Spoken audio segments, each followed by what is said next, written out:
हर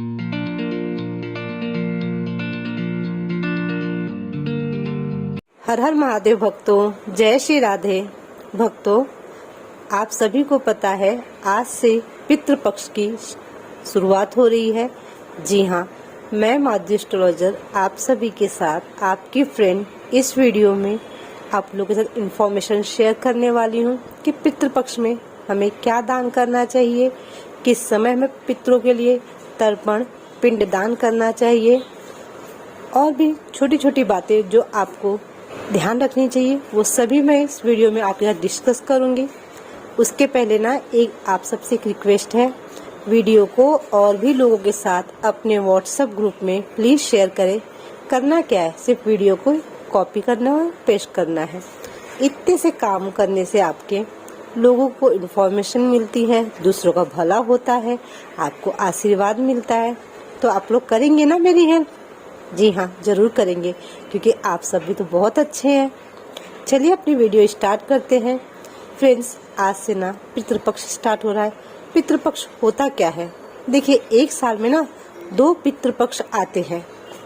एक होता है चैत्र मास में नवरात्रि के पहले और एक आता है आश्विन महीने में। जी हाँ, जब ये पितृपक्ष समाप्त होगा 15 दिन के बाद तो हमारी नवरात्रि स्टार्ट होगी। तो पितृपक्ष में किसे तर्पण करना चाहिए, किसे नहीं करना चाहिए, ये क्वेश्चन हम सबके माइंड में आता है। देखिए, पितृ होते क्या हैं, पहले आप ये समझिए। पितृ वो होते हैं ना जो हमारे परिवार में अब नहीं है, हमारे पूर्वज दिवंगत हो गए हैं, जो उन्हें हम पितृ कहते हैं।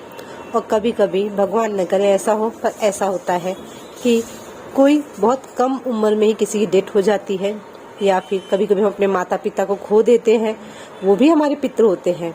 जी हाँ, तो जिनकी भी डेथ हो गई है फैमिली में, वो हमारे पितृ कंसिडर करेंगे। अब फ्रेंड्स, किसको तर्पण करना चाहिए, किसको नहीं करना चाहिए, ये बहुत बड़ा क्वेश्चन हमारे माइंड में होता है। देखिए, शास्त्रों में ऐसा बताया गया है, मैंने अपने बड़ों से ऐसा सुना है ना, कि पितृपक्ष में पिंडदान का हक पिंडदान घर के सबसे बड़े बेटे या फिर सबसे छोटे बेटे को करना चाहिए। क्या बेटियां पिंडदान कर सकती हैं तर्पण? ना, मैंने सुना है, मेरे घर में जो परंपरा है मैं वो आपके साथ डिस्कस करती हूँ। हमारे यहाँ बेटियां तर्पण नहीं करती हैं। अगर आप सिंगल है तो, अगर आप मैरिड हैं, आपकी शादी हो चुकी है, आप ससुराल जा चुकी हैं, या फिर आप किसी के घर की बहू हैं, तो आप तर्पण कर सकती हैं। फ्रेंड्स, हमें तर्पण और पिंडदान किस समय करना चाहिए, इसका हमें ज्ञान नहीं होता है। आप में से ना बहुत सारे फ्रेंड्स मेरे भाई बहन क्या करते हैं, सुबह सुबह ही 8, 9, 10 बजे ही जाकर के तर्पण कर देते हैं। जी, ऐसा नहीं करना चाहिए। हमारे शास्त्रों में बताया गया है, जो सुबह की बेला होती है ना, प्रातः बेला, उसे हम प्रभु के लिए, प्रभु की पूजा कार्य में यूज करते हैं। और जो मध्याह्न समय होता है, दोपहर का समय 12 बजे से लेकर 2 बजे के बीच का जो समय होता है ना, उस समय हमें पितरों के लिए जो भी कार्य करने उनके निमित्त वो करने चाहिए। उसे हम कुतब बेला भी कहते हैं। तो कुतब बेला में हम पितरों का कार्य करते हैं। अब आपको क्या करना चाहिए? देखिए, अगर आपके माता पिता नहीं है या फिर आपके दादा दादी नहीं है, तो आपको पिंडदान करना चाहिए। अगर किसी के दादा दादी नहीं है, यहाँ पे मैं एक बात और क्लियर कर दूं, तो आपको नहीं करना। फॉर एग्जाम्पल, मेरे दादा दादी अगर नहीं है तो मैं पिंडदान नहीं करूंगी ना, तर्पण करूंगी। मेरी मम्मी करेंगी, मेरी माताजी करेंगे उनके लिए। अगर मेरे पिताजी होते तो मेरे पिताजी करते। ये कस्टम होता है। और फ्रेंड्स, जब आप पितरों के लिए हम भोग भी लगाते हैं, उनको हम अच्छे अच्छे पकवान बना के भोग लगाते हैं।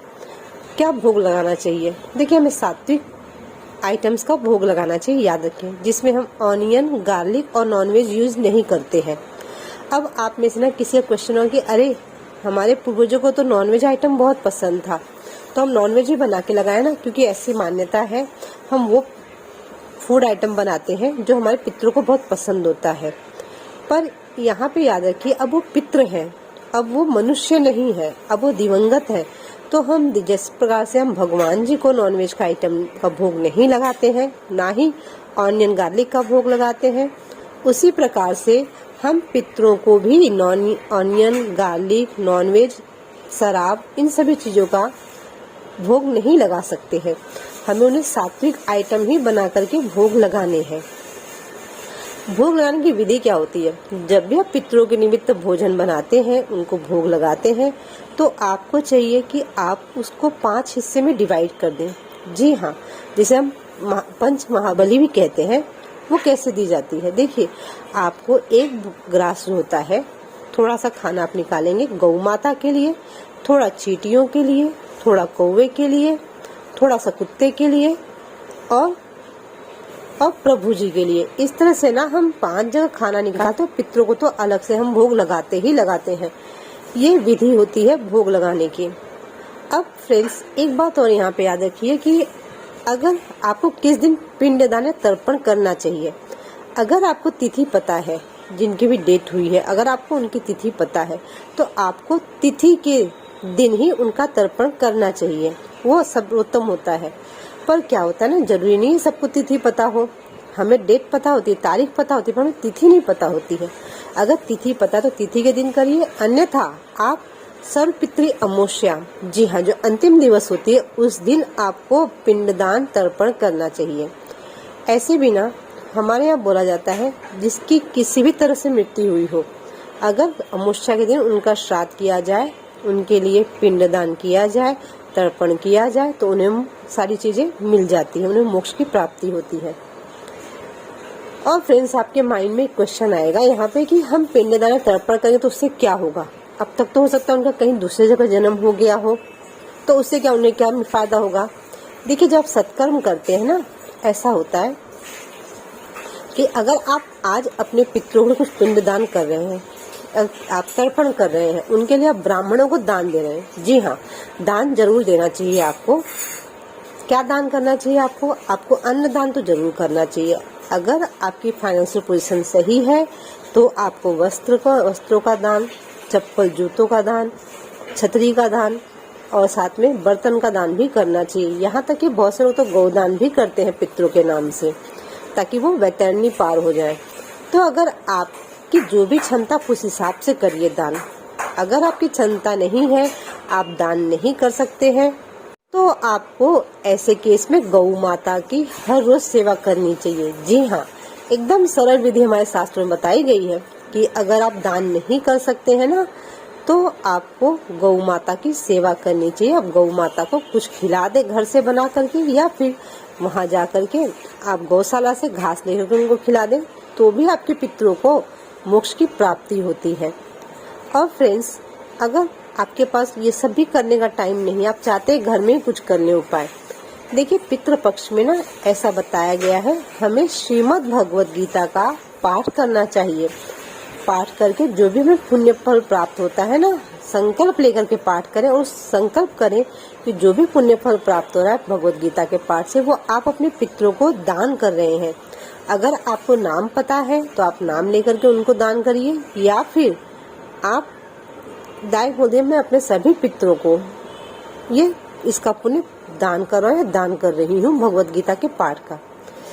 तो क्या पाठ करना चाहिए भगवत गीता में? देखिए, भगवत गीता में आप 3रे अध्याय का, 7वें अध्याय का या फिर 11वें अध्याय का पाठ करें, बहुत सर्वोत्तम माना जाता है। अगर आपके पास में भगवत गीता नहीं, फ्रेंड्स, मेरे YouTube चैनल पे ना मैंने श्रीमद् भगवत गीता हिंदी में अपलोड की है, तो आप लोग के लिए बहुत इजी होगा श्रवण करना और उसे समझना भी। और फ्रेंड्स, शास्त्रों में ऐसा बताया गया है कि हमें पितृपक्ष में भागवत महापुराण का पाठ करना चाहिए। भागवत महापुराण में आप क्या पाठ करेंगे? आपने बहुत बार कथा सुनी होगी गोकर्ण जी की और धुंधकारी की। धुंधकारी किस तरह से प्रेत योनि में चला गया था, गोकर्ण उनके भाई थे, किस प्रकार से उन्हें भागवत महापुराण का पाठ किया, जिससे कि उन गोकर्ण को, जिससे कि धुंधकारी जी को मोक्ष की प्राप्ति हुई और गोकर्ण जी को प्रभु आके अपने साथ किस तरह ले गए अपने लोग। सारी कथाएं हैं, तो आप वो रीड करिए, या फिर मेरे YouTube चैनल पे अवेलेबल है, आप वहाँ भी सुन सकते हैं। अगर आप पितृपक्ष में कुछ भी दान नहीं कर सकते, हम दान के बारे में एक बार और बता दूं, अगर आप दान नहीं कर सकते तो बहुत सस्ती सी चीज मैं आपको बताती हूँ, आपको तिलों का दान करना चाहिए। जी हाँ, जब हम तर्पण करते हैं तो हम तिल डालते हैं उसमें, पानी में, उसी प्रकार से ना तिल का दान महादान माना जाता है। तो आप तिल खरीदिए, तिल का दान करिए। दान किसको करेंगे ये भी याद रखिए। देखिए, ब्राह्मणों को दान करना बहुत आवश्यक है। आप जो भी आइटम दान करें, आपकी इच्छा आप गरीबों में भी करिए, गरीबों में भी करनी अच्छी बात है, परंतु आप ब्राह्मण को भी दान देंगे, क्योंकि ब्राह्मण भगवान के मुख माने जाते हैं और ब्राह्मण ही तो सारे कर्म हमारे कराते हैं, कर्मकांड। तो आप ब्राह्मणों को दान जरूर दे करेंगे। और फ्रेंड्स, छोटा सा एक उपाय भी आप कर सकते हैं। आप बहुत कुछ नहीं कर सकते तो आप पितृपक्ष में किसी भी दिन या अमावस्या तिथि के दिन तांबे का एक कलश ले लें, उसमें सफेद तिल भर करके या फिर काले तिल भी भरेंगे चलेगा, काले तिल भर करके आप किसी विष्णु मंदिर में जा करके वहां पर दान कर दें। ऐसा करने से भी पितरों को मोक्ष की प्राप्ति होती है। बस एक बात याद रखें, आप हर कर्म करने से पहले, जितने भी आप ये सारे कर्म कर रहे हैं, पूजा पाठ कर रहे हैं, तो आपको क्या करना है, आपको संकल्प जरूर लेना है। संकल्प लिए बिना अगर आप करेंगे तो आपको कोई भी फल की प्राप्ति नहीं होगी। अब फ्रेंड्स, मैंने पहले भी क्वेश्चन किया था कि आप लोगों को लगेगा अगर हम ये सब करेंगे तो क्या होगा इससे। देखिए, ऐसा माना जाता है कि जो हमारे पितृ होते हैं ना, वो जब खुश होते हैं तो हमारे लाइफ की प्रॉब्लम्स को दूर कर देते हैं। जी हाँ, बहुत बार विवाह नहीं हो रहा होता है, घर में कोई शुभ कार्य नहीं होते हैं, संतान की प्राप्ति नहीं होती, शादी हुए बहुत दिन हो जाते हैं, या फिर मान सम्मान नहीं मिल रहा है, हर काम में अड़चने आ रही हैं। ये सभी क्यों होता है? कभी कभी जब पितृ नाराज होते हैं ना, तो ऐसी प्रॉब्लम्स आ जाती है। तो पितृ पक्ष जो है, ये यही अवसर होता है जब हम अपने पितरों को खुश कर सकते हैं। टेंस में थोड़ा सा और एक्सप्लेन कर देती हूँ।